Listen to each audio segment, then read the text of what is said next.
One of our favorite movies to watch every year over the Christmas season is the 24-year-old film, The Family Man. Playboy Jack, played by Nicolas Cage, goes to bed in his Manhattan high-rise apartment, but wakes up Christmas morning in an alternate universe. He wakes up to the life he would have lived had he married his college sweetheart, Kate, played by Tia Leone.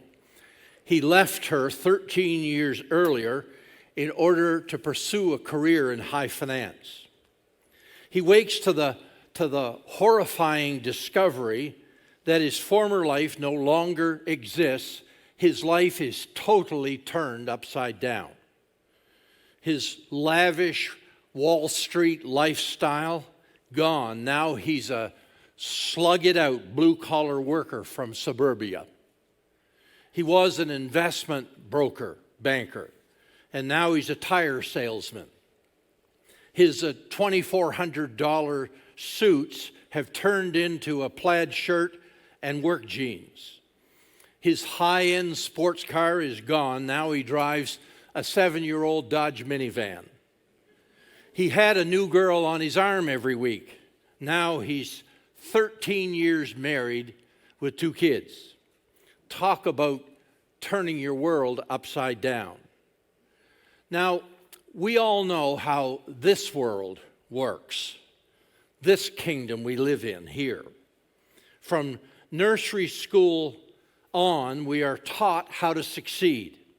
Throughout school, we work and we earn and we deserve and we receive grades denoting performance in math, science, and chemistry and history. And all this is to prepare us, so they say, for the real world, where we earn our way. You know how it works. The early bird gets the worm. No pain, no gain. There is no such thing as a free lunch. Demand your rights. Get what you pay for. It's everywhere out there in this kingdom, even in the sports world. The sports world rewards those who score goals, hit home runs, make baskets, complete passes, throw strikes. It's what this kingdom is like. But then along comes Jesus, and he turns this kingdom of ours upside down. Matthew, the first book of the New Testament, and in chapter 19 down towards the end, tells the story of a rich young CEO who came to Jesus asking this question: what good deed must I do to have eternal life? And that encounter ended with this guy walking sadly away after hearing Jesus say the words, "Go, sell all your possessions and give it all to the poor, and come and follow me." Upon hearing that, disciple Peter, who sure enough knew how it works in this kingdom, asked, "We've given up everything to follow you. What do we get?" Then Jesus told a story, which is the focus of this message this morning. He told a story. He told a parable. Maybe it's the most controversial story that he's told yet. And he gave us a glimpse of a new kingdom, of his kingdom, of an upside down kingdom. Matthew chapter 20, I'm reading it to you, but it's on the screen before you. Here's how it reads: "For the kingdom of heaven," that's this new upside down kingdom, "is like the landowner who went out early one morning to hire workers for his vineyard. He agreed to pay the normal daily wage and sent them out to work. At 9 o'clock in the morning, that would be 3 hours later, he was passing through the marketplace and saw some people standing around doing nothing. So he hired them, telling them he would pay them whatever was right at the end of the day. So they went to work in the vineyard at noon, and again at 3 o'clock he did the same thing. At 5 o'clock that afternoon, that's an hour before quitting time, he was in town again and saw more people standing around, and he asked them, "Why haven't you been working today?" And they replied, "Because no one hired us." The landowner told them, "Then go out and join the others in my vineyard." That evening, he told the foreman to call the workers in and pay them, beginning with the last workers first. When those hired at 5 o'clock were paid, each received a full day's wage. When those hired first came to get their pay, that's the 12-hour workers, they assumed they would receive more, but they too received a day's wage. When they received their pay, they protested to the owner. "Those people worked only 1 hour, and yet you've paid them just as much as you paid us, who worked all day in the scorching heat." He answered one of them, "Friend, I haven't been unfair. Didn't you agree to work all day for the usual wage? Take your money and go. I wanted to pay this last worker the same as you. Is it against the law for me to do what I want with my money? Should you be jealous because I am kind to others? So those who are last now will be first then, and those who are first will be last." So, how's that strike you? Would you be as honest as my daughter, who queried me said, "Dad, what are you preaching on Sunday?" And I said, "I'm going to be preaching from the parable, the story that Jesus told about the vineyard workers." And she responded with these words, "Dad, I think I like that story less every time I hear it." Come on, doesn't it? Does it strike you as maybe a little bit upside down? Well, let's take a closer look for a few moments. At this upside down kingdom, I want to make 5 observations, and here's the first. From an economic point of view, this new upside down kingdom that Jesus is advocating, from an economic point of view, it makes no sense. And I take you back to verse 8. That evening, he, that's the landowner, told the foreman to call the workers in and pay them, beginning with the last workers first. And those hired at 5 o'clock, remember, they had put in a whole hour for the entire day, work 1 hour. They were paid, and each received a full day's wage. You know, I've never studied economics, not one single course in high school, and I never took an economics course in college, but I know enough to realize that what that landowner did is absolutely atrocious economics. Think about it. You cannot stay in business and pay a day's wage for people who only work 1 hour. It doesn't make any sense. And I wonder how the rest of the story went.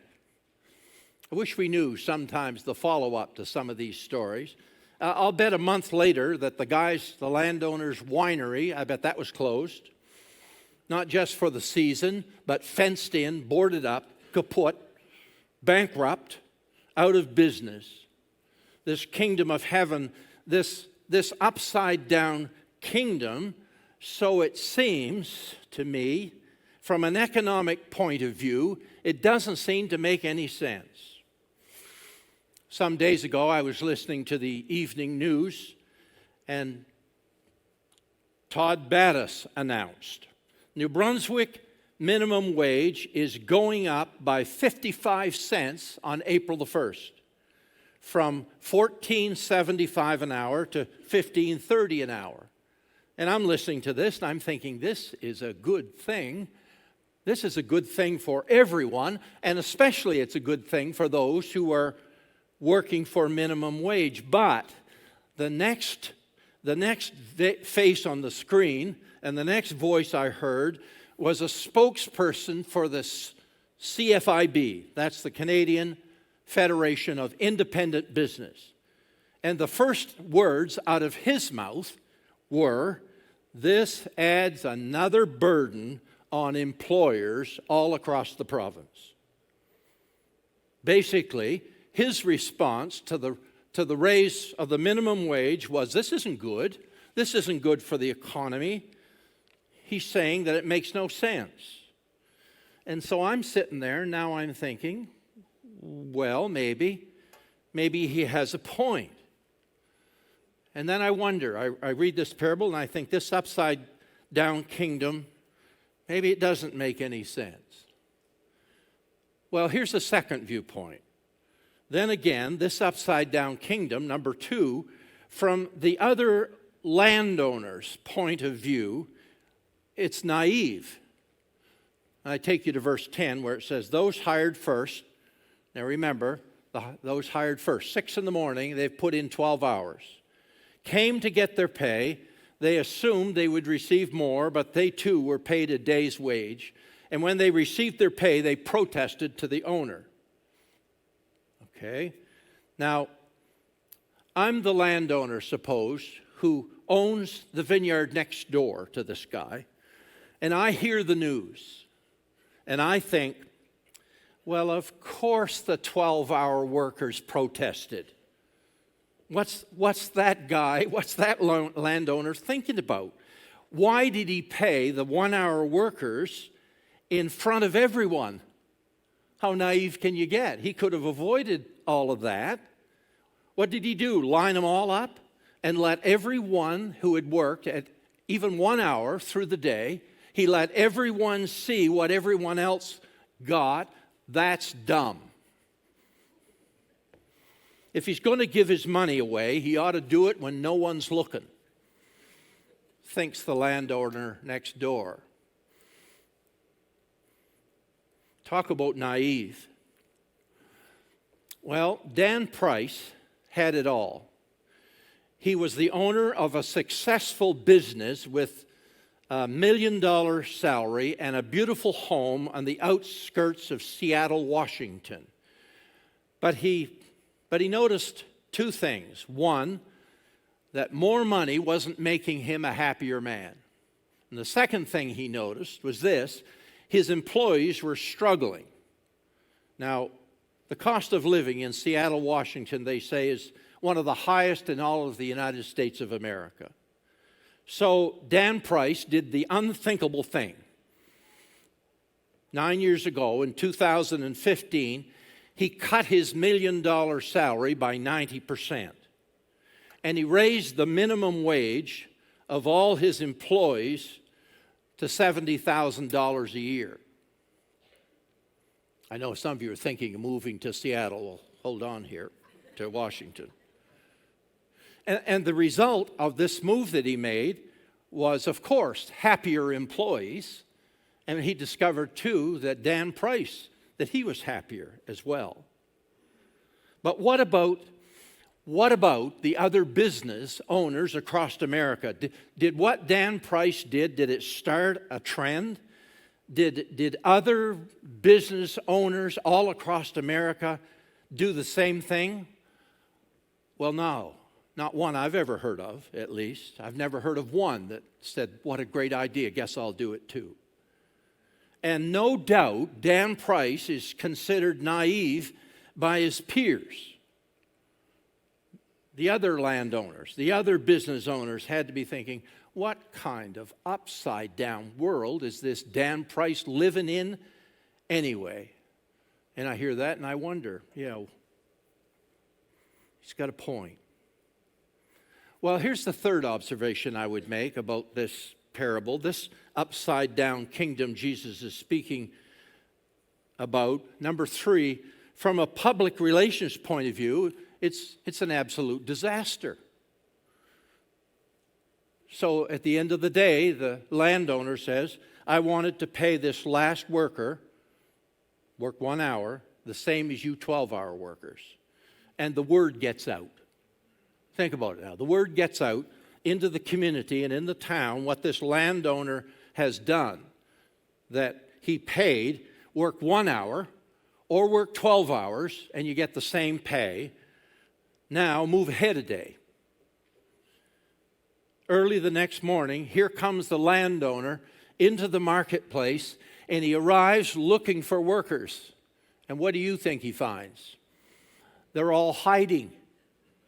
They're all out of sight. There's not one to be found anywhere, because the word is, don't go to work for him, at least not early. Stay out of sight until later in the day, then show up, work an hour or two, and get paid for the whole day. From a public relations point of view, that this generous landowner's behavior, it's a disaster. This upside-down kingdom Jesus is talking about, how will it ever work, I wonder? Suppose I'm in a long line at St. John West Walmart. Long line. And I'm almost to the checkout, and the manager comes over the PA, and he says, hey, all you people at the end of the line, you're next. And you people at the front of the line, if you don't mind, please, would you go to the back of the line? Have a nice day. Well, I'm not going to have a nice day. I don't know about anybody else. I'm not happy about it. I'm at the Sims Corner, Tim Hortons, and cars kind of fold in together from two. But everybody knows who was there the longest. And I'm wondering, if that guy over there, is he going to try to edge ahead? I've been here. I was around the...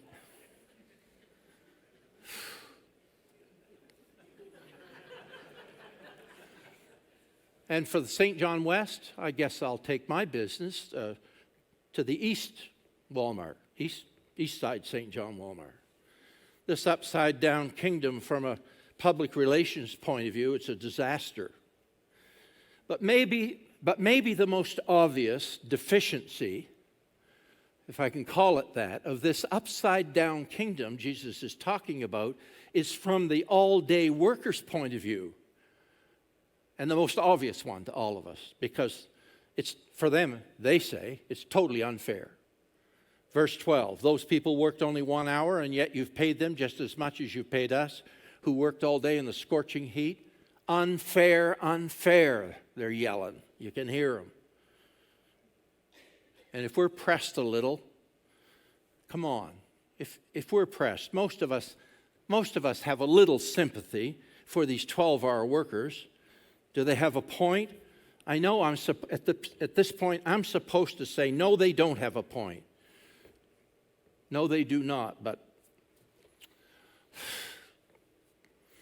headlines rocketed through the social media after millionaire Robert F. Smith made an unprecedented announcement during his commencement speech in front of the Morehouse College graduating class of 2019.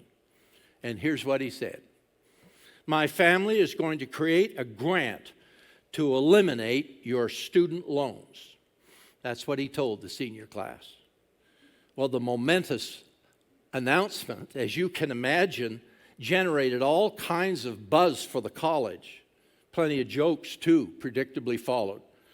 President of the 2020 class asked if he'd come back the next year. But the interesting thing is that an undercurrent of resentment was stirred up among those who had saved and sacrificed in order to pay for their children's college education. A common complaint from some parents was this: was my labor in vain? What about us? What do we get for doing the right thing and saving for our kids to go to college debt-free? Would you be among the complainers? Would I? What about this upside-down kingdom of heaven that Jesus speaks of? Let me ask you my fifth point I want to make. What about it? What about from your point of view? And I take you to verse 13. He, this is Jesus, answered one of them. Well, it's the landowner, right? He asked one of them, the whining all-day crew. Jesus says, friend, I haven't been unfair. Didn't you agree to work all day for the usual wage? Take your money and go. Is it against the law for me to do what I want with my money? Should I be jealous? Should you be jealous because I'm kind to others? And as I think on the landowner, on Jesus' answer to the 12-hour worker's complaint, frankly, as I work through this last couple of weeks, I'm a little ashamed. I'm a little ashamed of my tendency to see this parable from this kingdom I live in's point of view. Jesus posed 3 questions to those 12-hour workers to help shift their point of view. And did you notice that the 3 questions Jesus asked that I just read to you, they didn't get any answer? Because the answers were obvious to them and they should be to us. Question 1, didn't you agree to work all day for the usual wage? And the answer is yes, they did. Question 2, is it against the law for me to do what I want with my own money? And the answer is no, it isn't. Of course not. And the third question, should you be jealous because I'm kind? And we all know the answer to that should be no, I shouldn't be. Let me make 3 observations to conclude this sermon. 3 observations to help shift yours and my point of view. Here's the first observation. This is a story about grace. It's not about economics. It's not about public relations. It's not even about fairness. It's a story about how the Father treats us. It's grace, pure grace.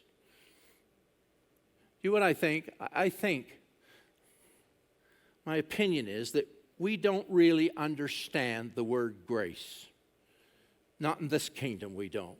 Because we use the word so sparingly. We say grace before a meal. The mortgage payment is due March the 15th, but banks allow 3 days grace, so you can have until the 18th. We say that she is such a gracious hostess. And our uses of the word, they only give us a little glimpse of what grace really is. Pastor Mark Buchanan had this to say. It's on the screen in front of you. This kingdom is about a generosity on a scale and of a kind the world has never seen and can't understand. The world's generosity is always about earning. Lurking behind all forms of worldly generosity is the idea that I have this coming to me. But this kingdom Jesus is talking about, this upside-down kingdom, it's about grace. In this kingdom, the best we can hope for is fairness. You know all about fair. Fair's getting what you deserve. You know what? We ought to thank God every day that He does not treat us fair. We don't want from God what we deserve. But this upside-down kingdom, we get what we don't deserve. We get God's undeserved favor. We can't earn it, and we don't deserve it. Danish author Isaac Dirksen says this. It's on the screen in front of you. Grace demands nothing from us, but that we shall await it with confidence and acknowledge it in gratitude. That's the way we come to the Lord's table. 3 observations. So the first is this is a story about grace. And here's the second observation. We are all grace deprived. That's why Jesus told the story. It's true to the degree, well, let me talk about me, to the degree that I see the point of the landowners and from the economic point of view and from the all-day workers, if I see this in any sense as not sensible or a little naive or unfair, to that degree I'm grace deprived. Author Philip Yancey tells this story. He says, a friend of mine riding a bus to work overheard a conversation between the young woman sitting next to him and her neighbor across the aisle. The woman was reading Scott Peck's bestseller, The Road Less Traveled. Asked the neighbor, "What are you reading?" And she answered, "A book a friend gave me. She said it changed her life." "Oh, yeah? What's it about?" said he. "Well," she said, "I'm not sure. It's a sort of guide to life. I haven't got very far yet." And she began flipping through the book. She said, "Here are some chapter titles: Discipline, Love, Grace." And the man stopped her and said, "What's grace?" And she said, "I don't know. I haven't got to grace yet." Have you? Have I? Have I really? I grew up in a church that was mostly about rules, and I literally came to believe that I could gain the church's and presumably God's approval by following certain prescribed rules. Hear me, grace suffocates in an atmosphere like that. I was about 30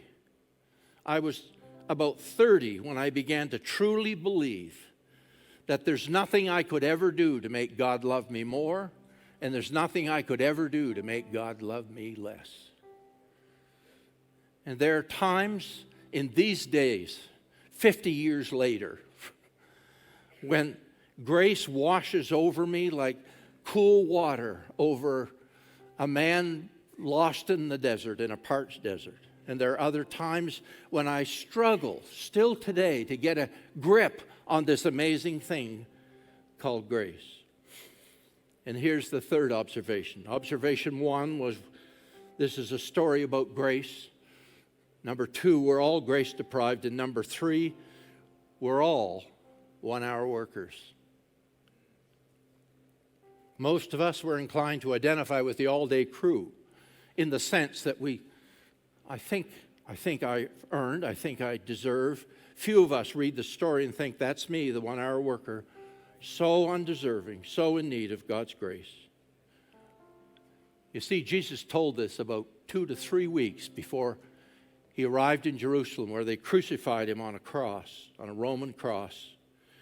And he died there. And when he told this story, they didn't know the whole story about grace. And in Jerusalem, they crucified him on a cross, and he died there in your place and in my place. And he took the punishment for sins that you and I deserve so we could be forgiven. Isn't that amazing? Isaac Watts clearly identified him as a recipient of grace. He identified himself as a 1-hour worker when he wrote the words to the old hymn at the cross. Was it for crimes that I have done, he groaned upon the tree? Amazing pity, grace unknown, and love beyond degree. And perhaps the best known hymn in the world today, maybe second to Amazing Grace, would be How Great Thou Art, penned by Stuart Hine. And he wrote, from the perspective of a 1-hour worker in desperate need of God's grace. And when I think that God, his Son, not sparing, sent him to die, I scarce can take it in. That on the cross, my burden gladly bearing, he bled and died to take away my sin. And anyone in that mode, grace flows to the one who realizes they are undeserving. You know what? I'm the 1-hour worker. And all those other stories Jesus told, all those grace stories, I'm the servant whose entire debt has been forgiven. I'm the lost sheep the shepherd left the flock for. I'm the wayward son for whom the Father scans the horizon. And all we have to do to access this grace is cry, help. God welcomes home anyone who will have him. And in fact, he's made the first move already. Amazing, amazing grace. Now I invite you to come to the Lord's table. 1 Corinthians chapter 11 reads, For I pass on to you what I received from the Lord himself. On the night when he was betrayed, the Lord Jesus took some bread and gave thanks to God for it. And then he broke it in pieces and said, This is my body, which is given for you. Do this to remember me. In the same way, he took the cup of wine after supper, saying, "This cup is the new covenant between God and his people, the new arrangement, the new deal. Do this to remember me as often as you drink it. For every time you eat this bread and drink this cup, you're announcing the Lord's death until he comes again. So anyone who eats this bread and drinks this cup of the Lord unworthily is guilty of sinning against the body and the blood of the Lord." Over the years, I've had so many people say to me, "Pastor John, I didn't take the cup and the bread today. I just feel so unworthy." Well, that's the thing that absolutely qualifies you to take it. The fact that you don't feel worthy of his broken body and his shed blood. That qualifies you. What would disqualify you and make you unworthy if you were the 12-hour worker and thought, "I'm a pretty good person. God ought to be quite happy with me." So come to the table this morning, you who are walking in fellowship with God and are in love and charity with your neighbors, you who do truly and earnestly repent of your sin and intend to lead a new life following the commandments of God and walking henceforth in his holy ways, draw near with faith and take this holy sacrament to your comfort. Dottie Rambo penned these words. They're on the screen in front of you. If this resonates with you, she uses the word unworthy. Nothing good have I done to deserve God's own Son. I'm unworthy of the scars in your hands. Yet he chose the road to Calvary to die in my place. Why he loves me, I can't understand. If that resonates with your spirit, come. Take the bread, take the cup, take it back to your seat, and at your leisure, partake as we worship together.